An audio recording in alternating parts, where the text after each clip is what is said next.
I fathom or comprehend this life.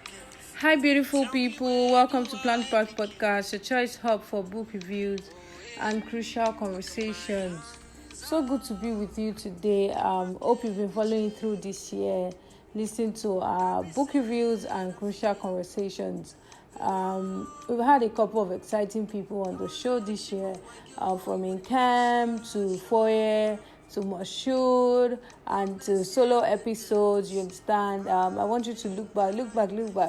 Go read, go listen. Actually, I like book too much. Go listen to our previous episodes, and I'm very sure that you would see episodes that you can relate with. You see things that would help you at every area of life you're in, whether you're Gen Z, you're older, you're millennial, we got you. Today we're going to be reviewing a very important book, a book that is so dear to my heart.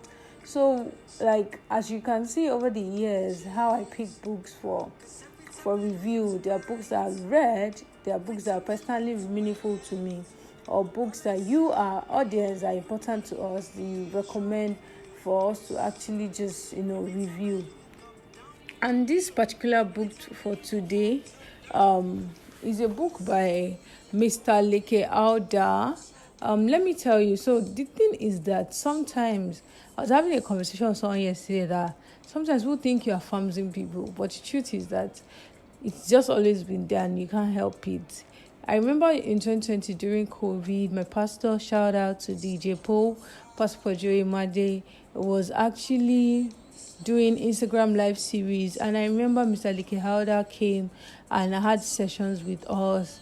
And in one of those sessions, 40 lessons for businesses, I can't forget.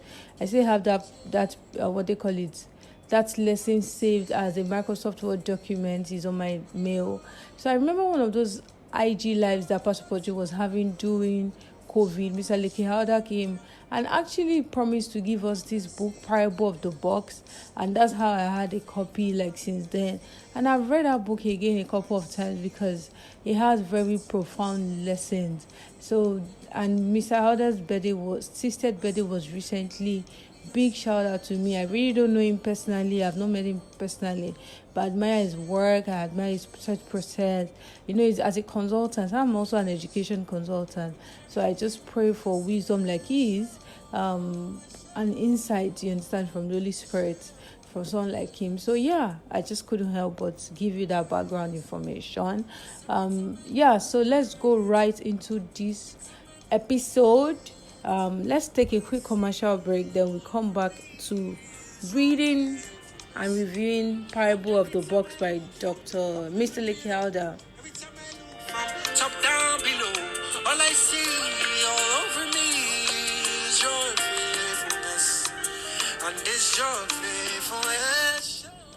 Yes. So ironically, I just opened my book reading app, and guess what? It's another Leke Alder's book I'm actually even reading right now. So we'll come back to that another day. But today we are reviewing Parable of the Box by Leke Alder. I told you that I got to know about this book during COVID, during one of the Instagram lives that Pastor Joey Made was doing, and I read this book a couple of times. And since this is our International Women's Day episode, I felt that this is the perfect book for us. So let me jump right into the book. First off, it's a very short book, short and profound book. It's about 12 pages on my reading app. I guess it is for every other person. And then it has 5 chapters. And really, we're going to read this book today, twist. We're going to read this book today. So let's start this way. This book was written in 2011, by the way. Chapter 1, in a nutshell. Not much is known about the private life of William Shakespeare. We know he married a 26-year-old woman named Anne Hathaway at the age of 18, and that they had 3 children, a set of twins and a daughter. We know he was an actor, a writer, and part owner of a drama company called the Lord Chamberlain's Men. His father was an alderman. No, he wasn't a member of my family.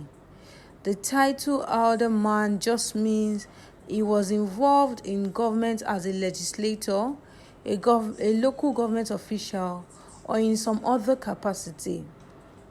Shakespeare's three most outstanding works are the political thriller Macbeth. I've read Macbeth. The drama King Lear. I've not read this. And the tragic comedy Hamlet. I've read Hamlet. In Hamlet, the demented prince in a revenge assassination murders his uncle, who allegedly murdered his father, the king, and married his mother. In the process, he commits manslaughter, killing his girlfriend's father, and then the girlfriend runs mad in grief. It's a tale of grief. It's a tale of madness, murder, treachery, revenge, and corruption. From Act 2, Scene 2 of Hamlet comes the quote, "It could be bonded in a nutshell and count myself. I could be bonded in a nutshell and count myself a king of infinite space." You see, in the days of Shakespeare, there was no expression called thinking outside the box. They spoke about thinking outside the shell. Hence the expression, "I could be bounded in a nutshell and count myself a king of infinite space." It means that even if we are limited physically, our minds are free to explore the whole universe and go boldly where others fear to tread. In essence, if you want to think out of the box, you've got to get out of the box. Your space vehicle is your imagination. I would illustrate our subject with a parable, the parable of the box. Beautiful writing. For women listening to me, for men listening to me, relax and think about these words. I could be bonded in a nutshell and count myself a king of infinite space. The box is our mind, our imagination. Let's take a quick commercial break and go to chapter 2. All I see all over me is your faithfulness. And every time I look from Chapter 2. The young woman. There was a young woman who lived in a box. It was a one-bedroom apartment in a house full of one-bedroom apartment boxes, lined on either side of a long, dark, and dingy corridor. The corridor was as long as from here to yonder. There were probably as many as 50 to 70 one-room apartment boxes in the house. In Lagos, Nigeria, they call such houses "face me, I face you," simply because the rooms face each other across a corridor. Now, you may not be familiar with houses of that nature. Àwọn Lagosians, they are going to know that, though. But if you are familiar, you will know that the corridor leads straight to the private conferencing facilities at the back of the house. By that, I mean the toilets. You can't imagine how precious toilet time is in such a house. Over 200 people have to share that toilet. Rush hour in the mornings is worse than being stuck in traffic, and rush hour begins by 5 a.m. or earlier. You learn to wake up before the cock crows when you live in a box. In fact, you wake up while the cock is dreaming and snoring. The rooms vomit people into a long corridor in the mornings. Expectations and fortunes collide on that corridor every day. Our young lady wasn't born in a box. The circumstances of life thrust her into the box. Her parents suffered economic misfortune. Some are born in the box. Others are thrust into the box, and some put themselves in a box of their own making.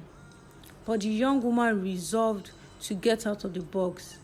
That would prove a very difficult thing to do, but she was determined to get out. It did take some time and a lot of courage, but out she did.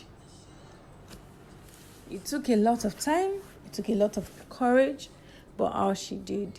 So whatever box you may be in right now, dear men, dear women listening to this episode, you will get out of it. It's going to take you courage, determination. It's going to take you some time, but out you will get of that box you've put yourself, or you might have been thrust in through life, or you were born into.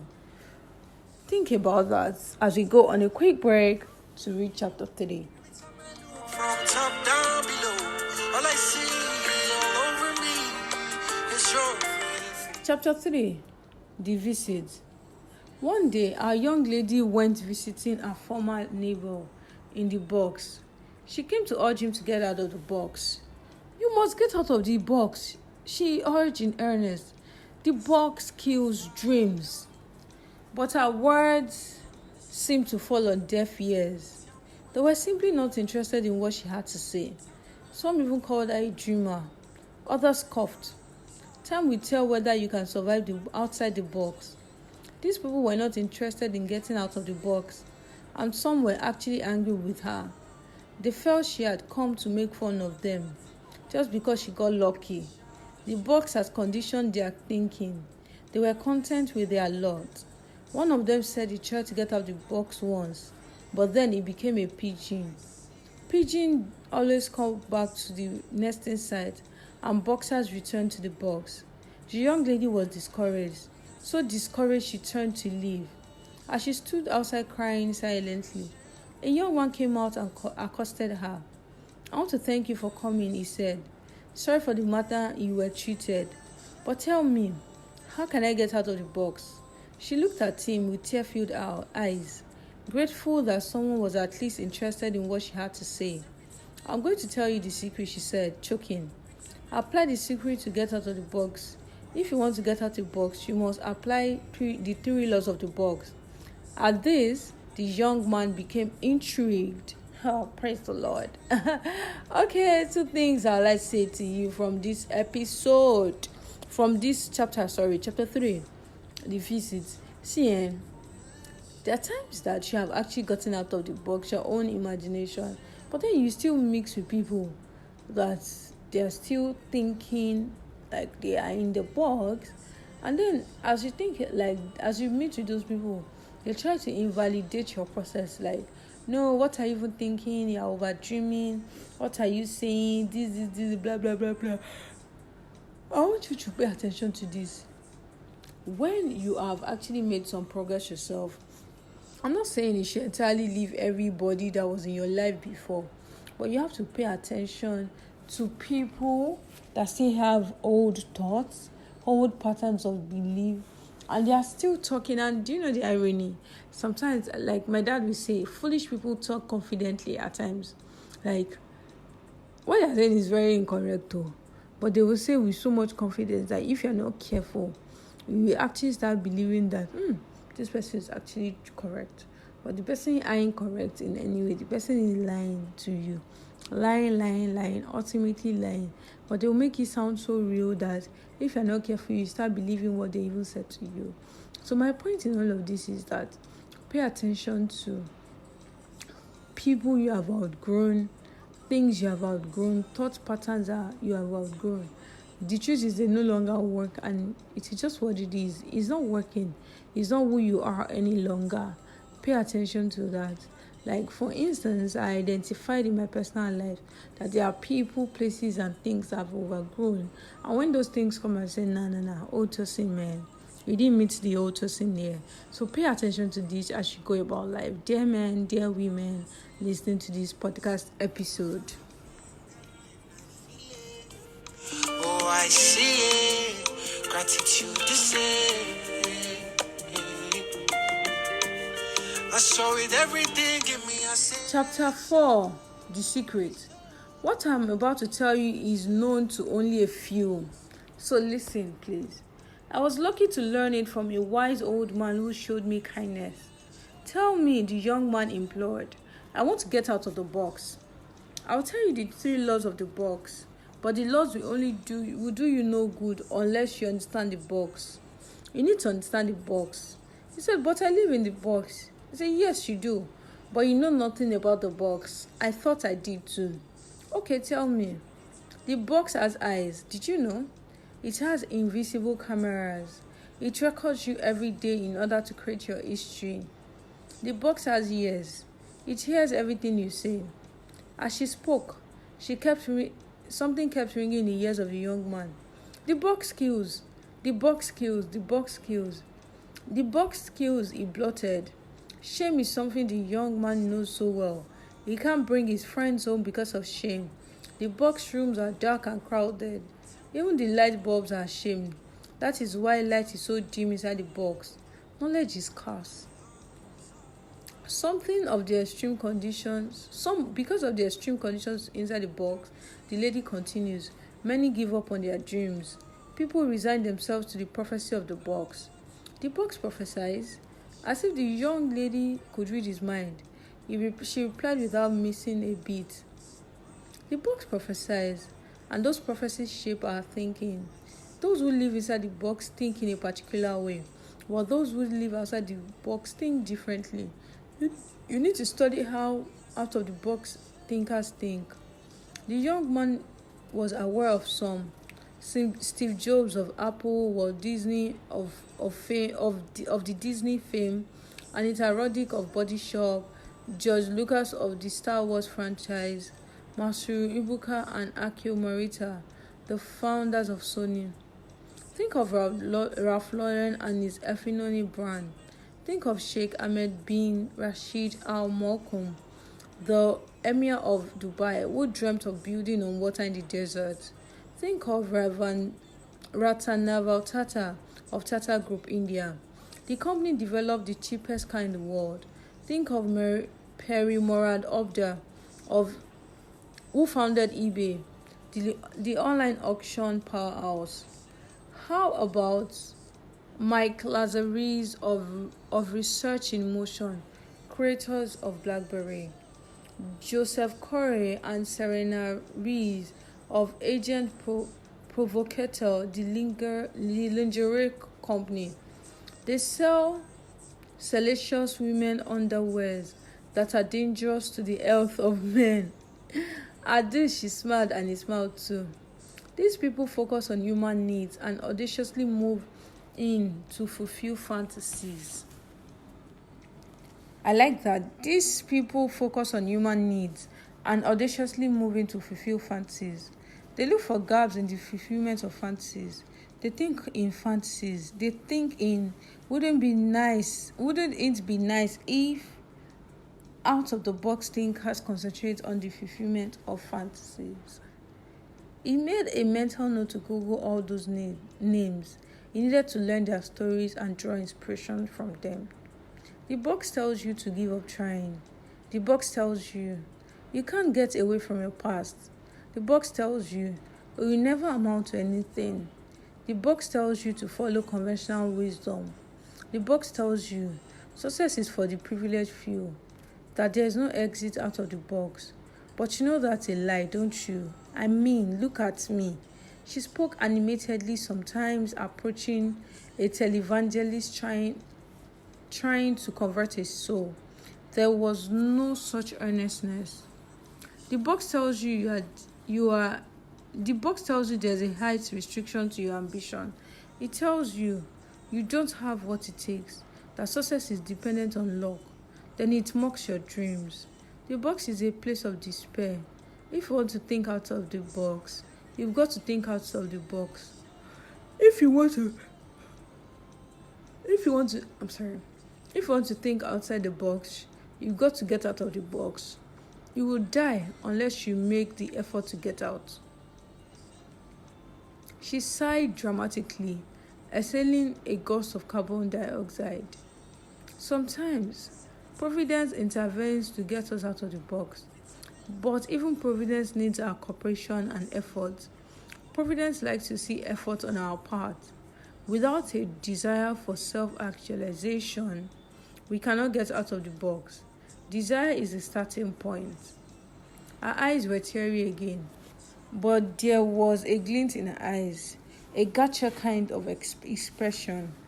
I found the weakness of the box. The box has a weakness. The young man asked incredulously, his eyes widening. Oh yes, it has a weakness. For one, the box has no hands. It can't prevent you. And it can't withstand determination. The box has never been able to stop a man with courage and determination in his heart. There was a pregnant pause between them. Something was hanging. How about the 3 laws you promised to tell me, the laws of the box? Okay, let's pause to actually reflect on this chapter 4. First thing I would say is that the box kills. The box is dimly lit. See, when we tell people to actually read books, it feels like, you just like to read, or it's your hobby. The thing is that whenever you go through life without knowledge of some sort, you're not reading books, you're not improving yourself, you're not doing yourself a lot of good. You're not helping yourself, because knowledge would help you. The Bible says, with knowledge, with wisdom, you wage a great war. When you say read books, what you're inadvertently telling people, when you actually see, right, let me say again this way.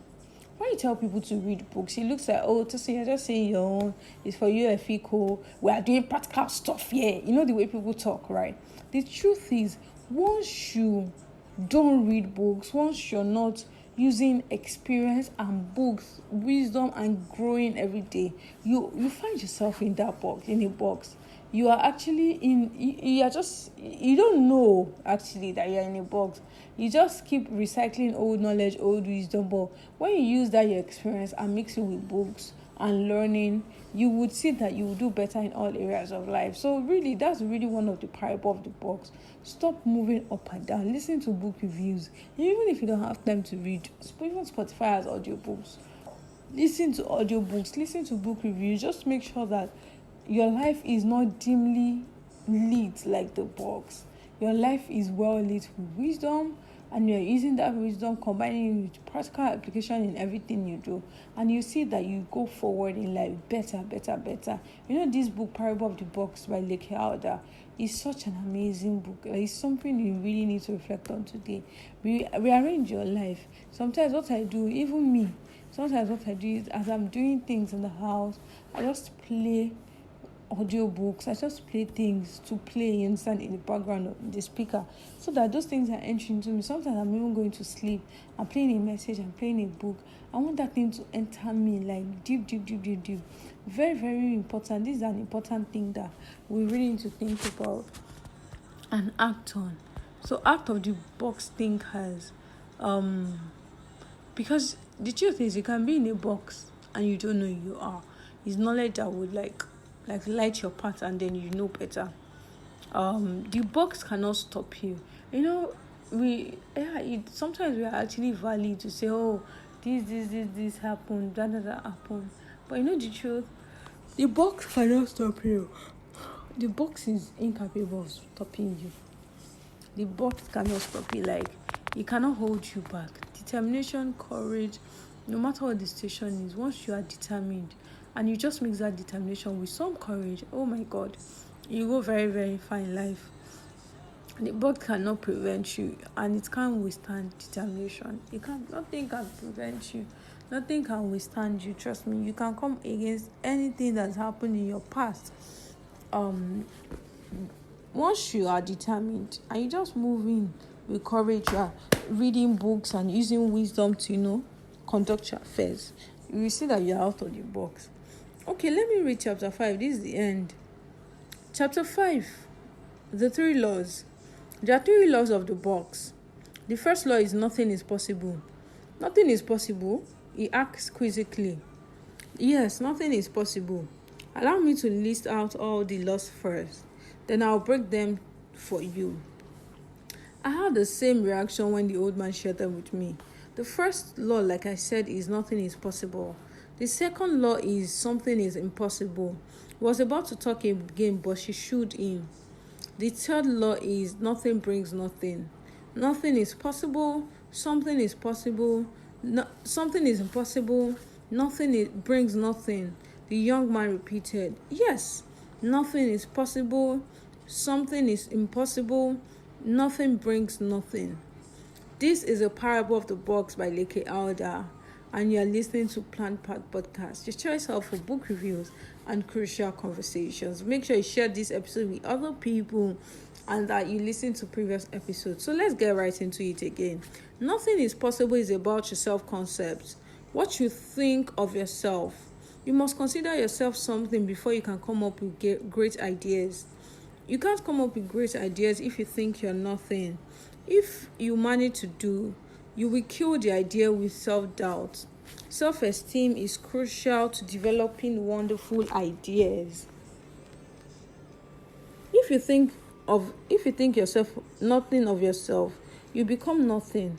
Therefore, nothing is possible. Okay, that's law 1. How about law 2? Something is impossible. Something is impossible is about about resourcefulness in our thinking. When you have an idea, you must take time to think through how to bring it to pass, how to accomplish it. Don't rush out. Think of execution. If you don't, that valuable idea you have, that something in your head will become impossible. How about the third law? Nothing brings nothing. Indeed, nothing brings nothing. It means you may think very highly of yourself, do all the thinking in the world, and imagine all the best solutions. But if you do nothing about your ideas, those ideas will bring you nothing. Interesting. These laws are so simple. Nothing is possible, something is impossible, nothing brings nothing. Nothing is possible, something is impossible, nothing brings nothing. Now that you have the secrets of the box, I have to go. I'm late for an appointment. Thank you so much, he said gratefully. But as she walked into the sunset, she found himself imploring her not to leave. He begins to call after her, Mary, Mary, Mary. He felt a gentle hand on his shoulder. The hand shook him and then shook him vigorously. He suddenly woke up. Who is Mary? His mother teased him. He had been dreaming. And then came the great realization. The box is his imagination. There is no box at all. It's all in his head. All his limitations were in his head. There's nothing stopping him in life except himself. He recited the laws of the box as he remembers from the dream. Nothing is possible. If you think nothing of yourself, you cannot come up with great ideas. You've got to have self-esteem. Nothing is possible. Something is impossible. If you don't think through on how to execute your idea, the idea will fail. That something in your head will become impossible. Nothing brings nothing. If you don't move to execute your ideas, you will get nothing in return. Guess it's up to me now. And that is a parable of the box. That exactly is what the parable of the box is. I leave you with these words as we celebrate International Women's Day. Invest in women. We're supposed to invest in women, invest in inclusion, inspire inclusion, invest in women, grow women. And as we do all of this, this whole invest in women thing, everything, make sure you're not in a box. And if you're in a box, apply the laws to get out of it. Happy International Women's Day. Bye.